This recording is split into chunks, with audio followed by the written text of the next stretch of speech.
तू कहाँ है। सलाम दोस्तों, स्पिरिचुअल मॉर्सल्स में मैं आपको एक और बार स्वागत करना चाहती हूँ। तू कहाँ है, ये सवाल आपसे किसने पूछा, कब पूछा? जिसने भी पूछा हो वो व्यक्ति है जो आपसे बात करना चाहता है, आपके साथ समय बिताना चाहता है।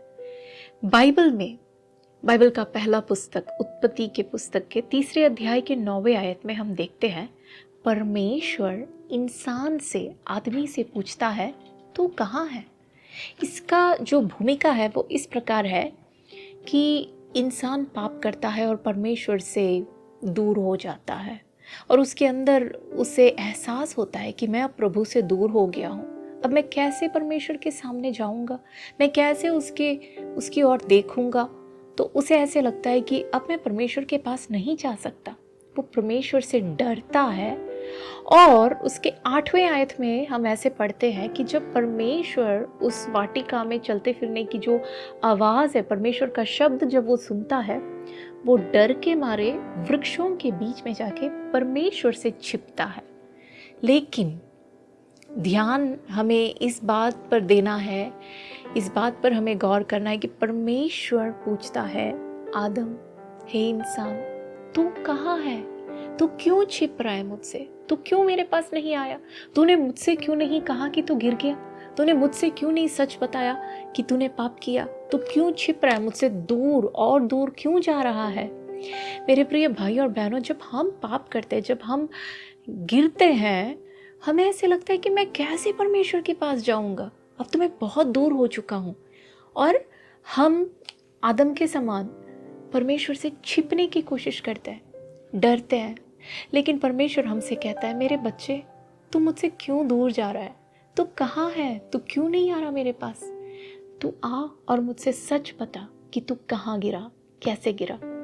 यद्यपि परमेश्वर सब कुछ जानता है, फिर भी वो हमारे मुंह से सुनना चाहता है। वो चाहता है कि हम उससे दूर जाने के बगैर हम उसके पास जाए।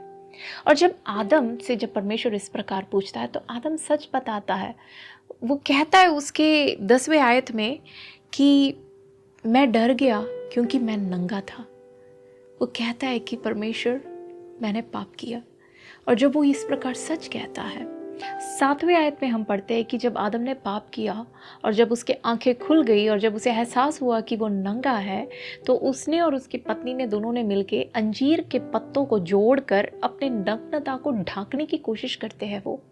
लेकिन जब वो यहाँ पे जब परमेश्वर से सच कहता है, तो उत्पत्ति के पुस्तक 3 अध्याय के 21वें आयत में हम पढ़ते हैं कि परमेश्वर क्या करता है, चमड़े से इस आदम और उसकी पत्नी दोनों के लिए वस्त्र परमेश्वर बनाता है और उनको पहनाता है। उनकी नग्नता को परमेश्वर ढांकता है।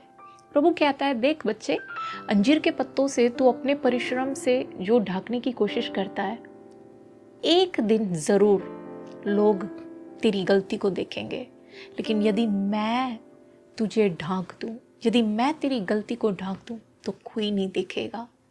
मेरे प्रिय भाई और बहनों, यदि आप अपनी परिश्रम से अपनी गलतियों को ढांकने की कोशिश करोगे, जल्द से जल्द लोगों के सामने वो खुल्लम खुल्ला हो जाएगा।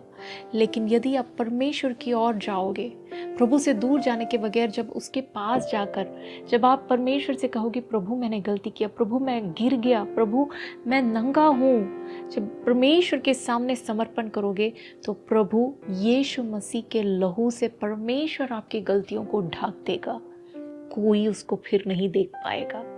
मेरे प्रिय भाई और बहनों, प्रभु के पास आए। खासकर नौजवानों से मैं कहना चाहूँगी, परमेश्वर से दूर ना जाए। हो सकता है हम गलती करेंगे, कोई बात नहीं।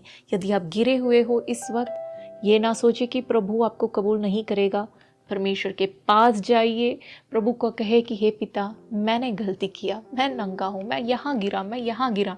प्रभु से कहे, प्रभु आपको माफ़ करेगा। प्रभु यीशु के लहू से आपको ढांक देगा। God bless you.